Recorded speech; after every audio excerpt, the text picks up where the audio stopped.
Okay, we're doing a one quarterback rookie mock draft for Come you on. guys today. Here to help out the one quarterback gang again this week. Mm-hmm. Show some love in the comments below. Drop a like, That's right. comments, one quarterback gang like you guys always do. Gang, gang. Subscribe if you like Dynasty content. And let's get on the same page for 1 second.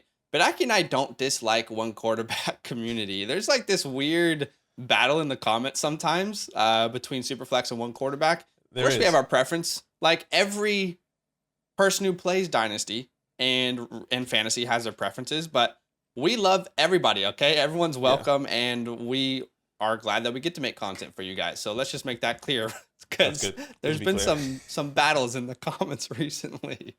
Okay, let's go ahead and get to this. We've got a new mock draft for you guys, new landing spots, new draft capital. We're really excited about it. Yeah. Just before we get into the mock draft, if you don't know, you can find our rankings, articles, exclusives, and right. all of that from not only us, but the entire team over on flockfantasy.com/land. If you use our promo code LAND, you'll get 30% off. So go check Come that on. out. Let's get to this one quarterback mock. I believe you had the 101 last time, if I'm not mistaken. Yes, I did. So you have first dibs this time. So I got first dibs. Let's not make it any more difficult than it needs to be. In the first round, Bijan Robinson. Where does he go? Because that's going to be the pick. He goes to the He Buffalo goes to the Bills. Buffalo Bills. At the end of the first round. So I'll go ahead and grab him here at the 101. And we don't really need to explain why I'm drafting Bijan Robinson. You're up. Yeah, that makes sense. You go get your guy.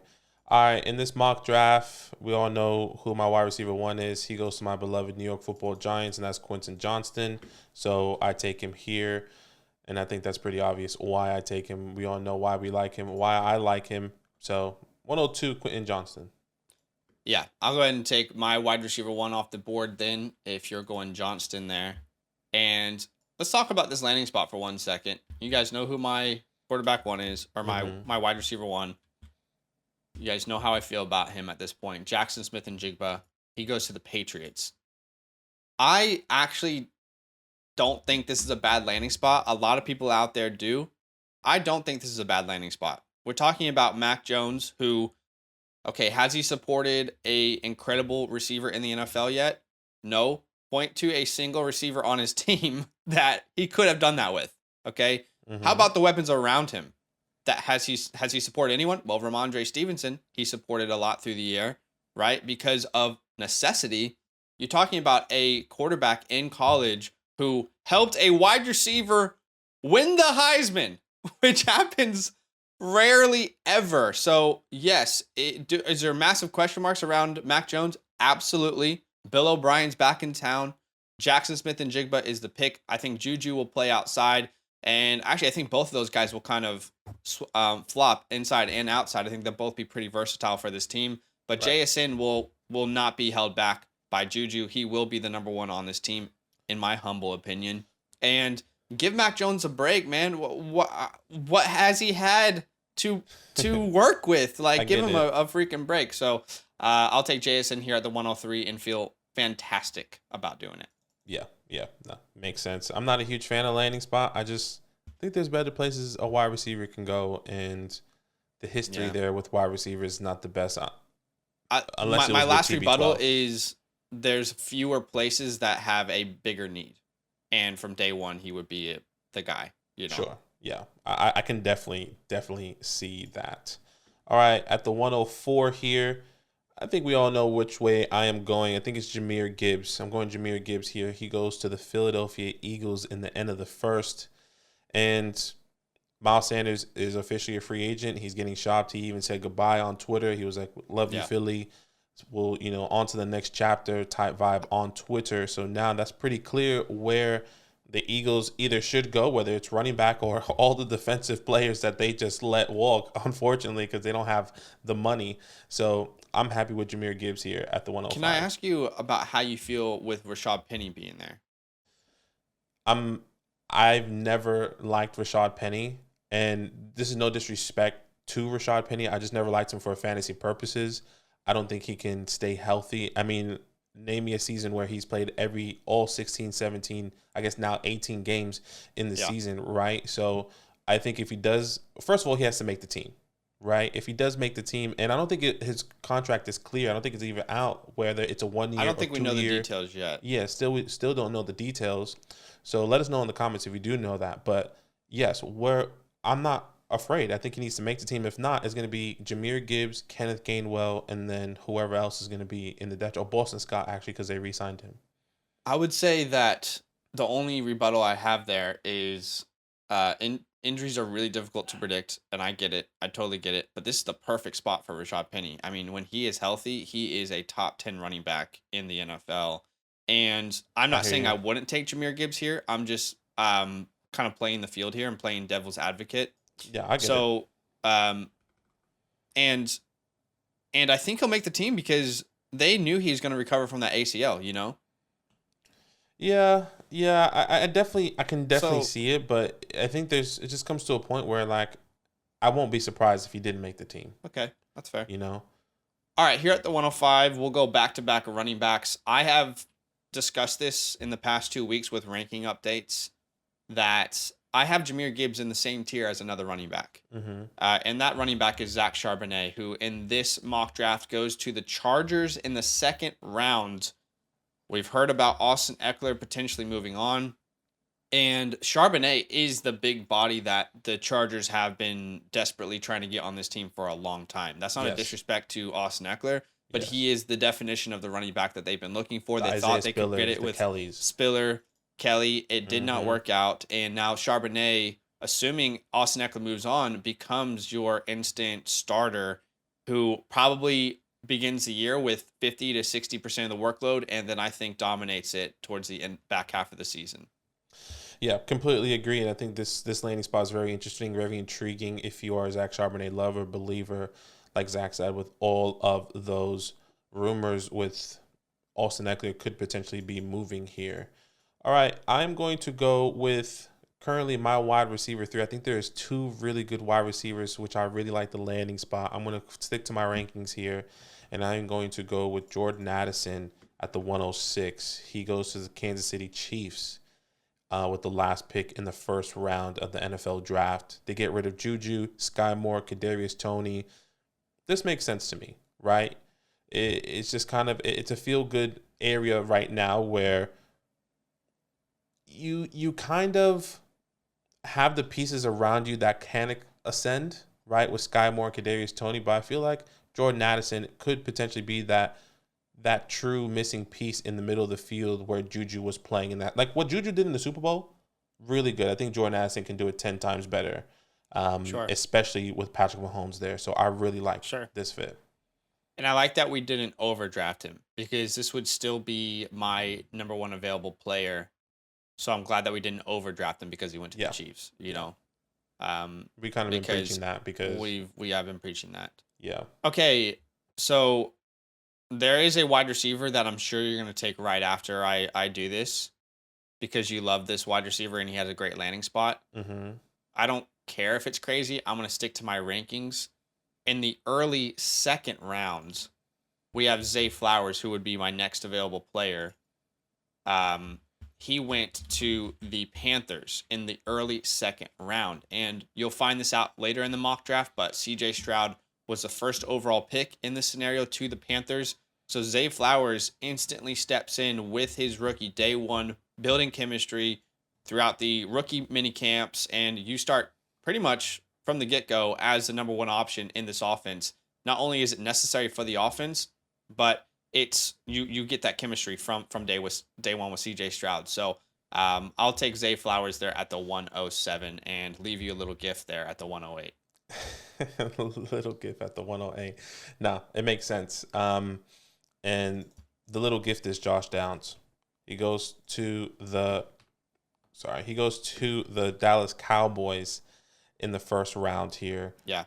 And they get rid of Zeke. You re-sign Tony Pollard, or you franchise tag Tony Pollard. Josh Downs comes in with CeeDee Lamb, a good guy that can play the middle of the field. And also Dalton Schultz has left, right? So that means they invest in a wide receiver that could spread the ball around, that could go be a deep threat, that could be a middle of the field threat, that could be a gadget guy as well. He's a do-it-all wide receiver out of North Carolina. I like Josh Downs here at the 108 to the Dallas Cowboys. I bet you the Cowboys fans are crying about mourning Zeke right now. Tough. You chose to be a Cowboys fan. True. True. It's a joke. It's a joke. I think as the channel grows, you guys need to know, don't take us too seriously. Don't take us too seriously. We have fun. Yeah. Okay. So at the 109, I feel like there's also a fantastic option on the board for me, and I'm sure it would have been the pick that you would have chose. Sorry, at the 110. No, the 109. My bad. 109, yeah. At the 109, I'm sure this would have been the next player you would have chosen as well. Michael Mayer goes to the Chargers. So the Chargers are loading up on offense here, right? Building around Justin Herbert, continually getting new, fresh, young weapons in there. We got Charbonnet, and now we got Michael Mayer. As Keenan Allen ages and Mike Williams age, there's question marks about their health. Well, let's get in a fantastic receiving option who can also improve your rushing game, which you just got with old mate Charbonnet.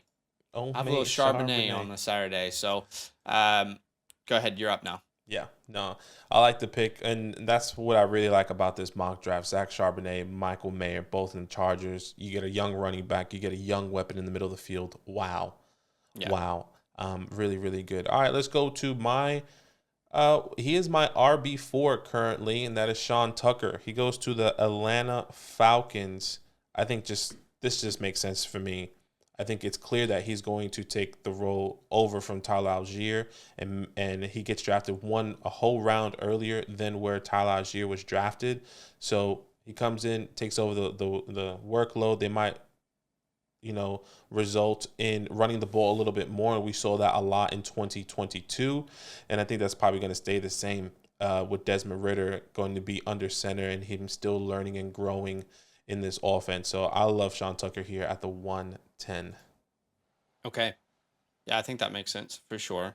At the 112, I'll take my guy, which, I feel like we've both liked Sean Tucker. So I've been on board with him. But I've been on my own island here with Zach Evans. And I'm just going to stay on my own island here with Zach Evans. He goes in the third round to the Chicago Bears. So now his competition, we know, confirmed, is not David Montgomery. It's Khalil Herbert. Mm-hmm. People think Travis Homer's going to be involved. Look, in case it needs to be said, I'm not worried about Travis Homer. I think he's a special teams depth piece. 100%. 100%. So I'll take Zach Evans here. He was the first pick in the third round to the Chicago Bears, a team that runs the ball the third most times per game, only behind Atlanta and Philly. So I'll take him there at the 111 and bet on the talent long term. Yeah, love the pick. Definitely makes sense. Okay, there's a couple different options that I can do here at the 112 at the turn. I think I'm gonna go with a first round tight end. That's Dalton Kincaid. He goes to the Cincinnati Bengals. We all know the situation. Yeah. Whether it's Michael Mayer, Dalton Kincaid, even Luke Musgrave, whoever lands on this team, whether it's the first round or second round, they're going to see a lot of targets, especially if Joe Mixon is going to be moving. Whatever situation that happens, they may result in throwing the ball probably, I would say, a little bit more if they can't get their running back, secured, whether in the offseason or in the NFL draft, depending on the draft capital. Dalton Kincaid gets first round draft capital going to the Bengals. I think he can definitely see a lot of targets there. Yeah, and it almost feels like the Bengals have to draft someone. If they're not, we'll find out what happens in free agency because, this will be released days after, they'll be day 4 or 5 done in the books by the time this video gets released. But it will be very intriguing to see what they decide to do at running back. And I would assume maybe they look at the NFL draft for running back. But Dalton Kincaid here makes a lot of sense. We've talked about it before. I think there is a conversation to be had about Dalton Kincaid being closer to Michael Mayer in drafts because of the weapon that Kincaid can provide, and he gets first round draft capital. Now, last time we took 3 tight ends and people were like, what are you doing? 3 tight ends? 3 tight ends. Come on, guys. You can't do this. We can do whatever we want. This is our channel. But I'll just quickly say on that, I'm not going to take a tight end here. I think there is now a gap, and there are other positions I would rather have. Yep. But we've been saying this for a while, and maybe the people who are commenting that don't agree. This is one of the best tight end classes we've had in the last decade. And we felt that way in January when we were scouting. Agreed. And then to have it kind of confirmed by people during the combine on major media networks, it felt like, okay, so we're all on the same page. This is a very good class. But understand, people have their preferences, and there's no need to debate on it. But I'm not going to go tight end because I think there's a lot of running backs I still love that are available and on the board. So the next player I'm going to draft, and do I use leverage here or not? There's a lot of good players with very interesting landing spots. So, all right, I'm gonna. Okay, I think I know what you're gonna do next, so I'm not gonna do leverage, or maybe I am using leverage by predicting what you're gonna do next. But let's go ahead and take Devin A-Chain here with the first pick in the second round. He goes to the Houston Texans in the third round, and I know we've got to compete with Dameon Pierce, but I feel like this is the perfect thunder and lightning situation here. You've got Bryce Young, who was drafted to this team with the second overall pick. So now Bryce Young, his weapons are John Mechie, Dameon Pierce, Devin A-Chain. You can put all over the field. Yeah. We assume Cooks is going to be traded. Nico Collins, I've always said he's just a guy. So I think A-Chain becomes an important part of this offense, and he'll probably see, like I've mentioned before, that weapon usage, right? 8 to 12 touches per game, get him involved in some really cool ways. And a running back, I think this is what people need to understand about A-Chain. Okay, so if Dameon Pierce got 8 touches per game, yeah, that would be rough. Like 8 to 12 touches per game, not much fantasy value there, okay? Right. What I think people need to understand about A-Chain's usage is the touches are more valuable for a player like this with how I'm projecting his usage will be, right? Third down, 2-minute drill in the red zone. Let's say, on passing downs, those are higher valued touches. Okay. Think about Jerick McKinnon's role with the Chiefs. Think about Tariq Cohen in his prime. Think about James White in his prime with the Patriots. So, I think some people hear that and they're like, "Wait, you only want 8 to 12 touches?" It's the important touches. It's not all touches are equal, right? Right. Dameon Pierce getting 3 carries for 6 yards is different than Devin A-Chain getting 3 receptions for 36 yards, right? So right. I hope that makes sense. No, definitely makes sense. Going to the Texans is going to be interesting. It's going to be interesting just to know where he goes and kind of understand this offense with his landing spot. Okay, I'm at the 202 here. I'll take my 5th ranked running back in my rankings, and that is Chase Brown. Downtown, he goes to the Arizona Cardinals. Obviously, James Conner's there. Kyler Murray is injured and probably going to miss the first half of the season. So maybe they result a little bit more in the run game, which we've always said with James Conner is not the best because we see those injuries, right? Missed 4 games last year. And if Chase Brown easily jumps, Keontae Ingram and all these other guys that are on this depth squad, I guess you can say. Depth squad, chart. What am I trying to say? Depth chart. There you go. Brain fart there. There you go. Depth chart. He's a diamond in the hay. A diamond in the hay. So if you know, you know. Chase Brown, I like him here at the 202. I think I can find him. I can see him growing in his role, especially when James Conner does walk at the end of this year. If he does walk, or maybe they release him in a cap situation or gets traded, whatever the case may be, I see Chase Brown building in his role in Arizona. Yeah. No, I like the pick. I think it makes a lot of sense, and he definitely put himself on the map at the combine. So at the 203, I'm going to take another Texan running back, and his name is Rashawn Johnson Roscoe, as Badake calls him. Little RJ on a Sunday. Welcome, Rashawn Johnson at the 203. He lands with the Dallas Cowboys. This is your Zeke replacement, right? Tony Pollard probably still going to play that weapon role, but maybe a little bit more involved. And now you've got Rashawn Johnson, this big, huge body that can handle a lot of the workload as well. So I'll take him there at the 203. Don't discount Rashawn Johnson.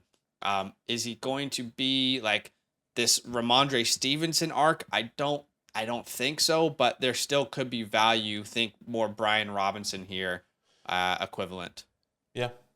I definitely like it. I like the landing spot. Big old Roscoe. All right, I'm going to take this guy who has an interesting landing spot. I'm actually really excited about this landing spot, and that is Rashee Rice. Richie Rice, I like to call him. He goes to the Denver Broncos. And hear me out, with all the rumors happening, with them saying they're shopping Jerry Jeudy. They were shopping Jerry Jeudy last year, right before the trade deadline.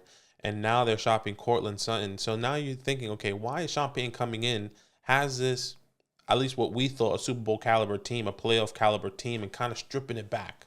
He knows something that we don't know. Maybe he just wants younger pieces, and he's going to do that in the draft.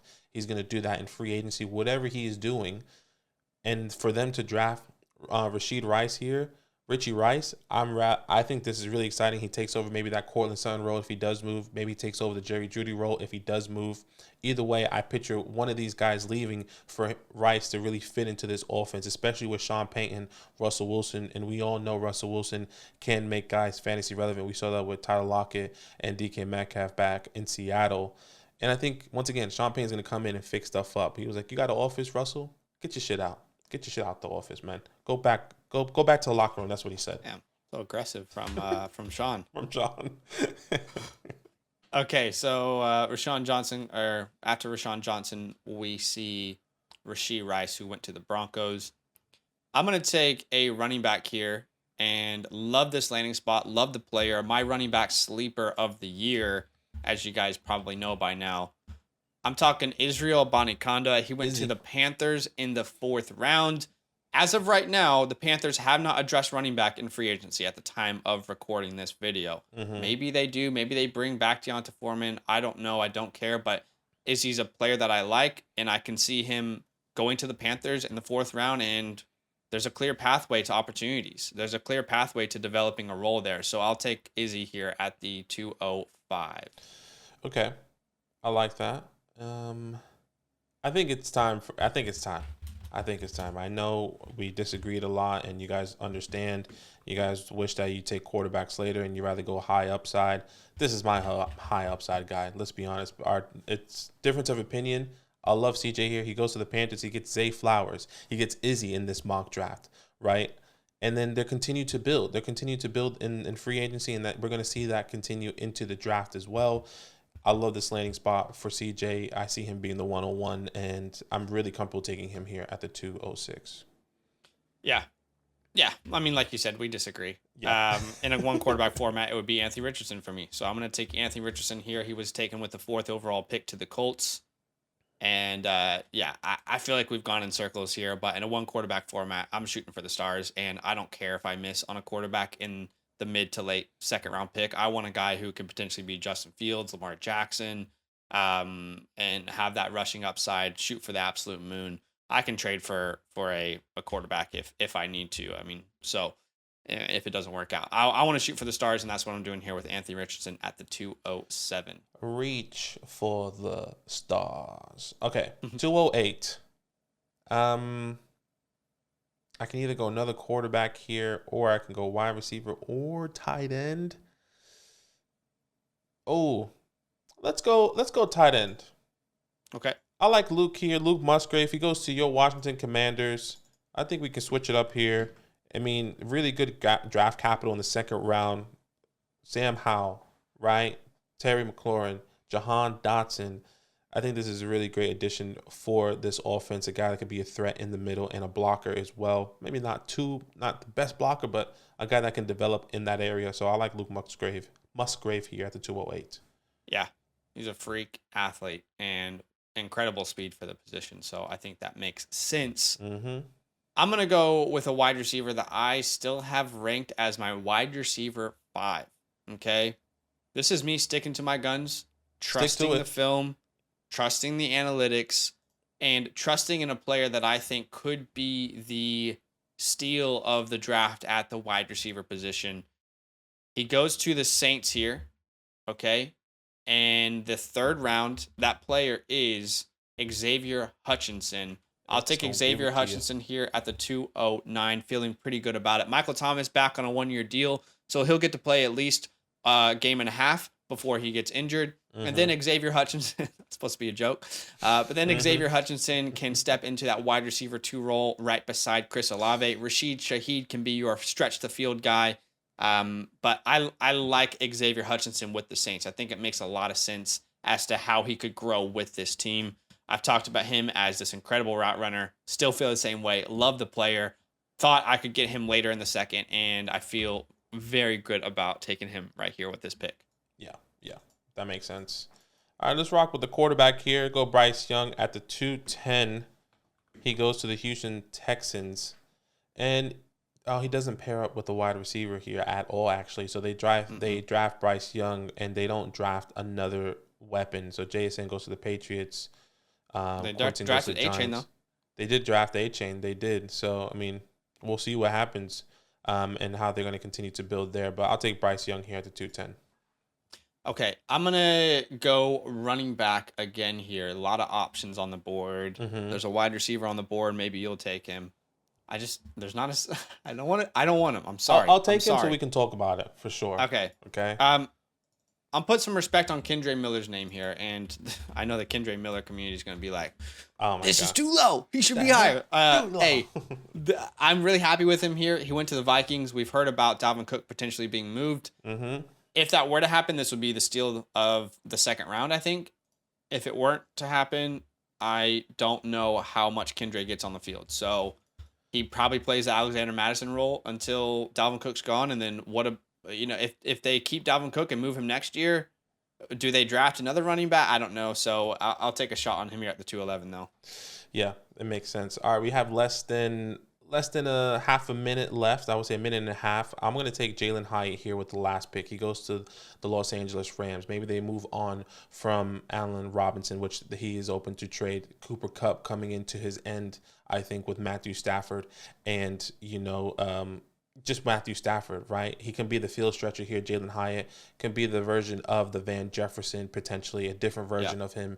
So put some respect in his name with the last pick. We haven't drafted him the past couple times, but I like Jalen Hyatt here. Why not take a shot? Names that could have been drafted that probably should have been. Tajay Spears comes to mind instantly for me. He wasn't, unfortunately. Other names that you could have drafted but probably would have gone in the third round: Tank Bigsby, Kayshon Boutte, Sam Laporta, Tucker Kraft. So those are the names that probably could have had it and should have been considered but didn't make it in.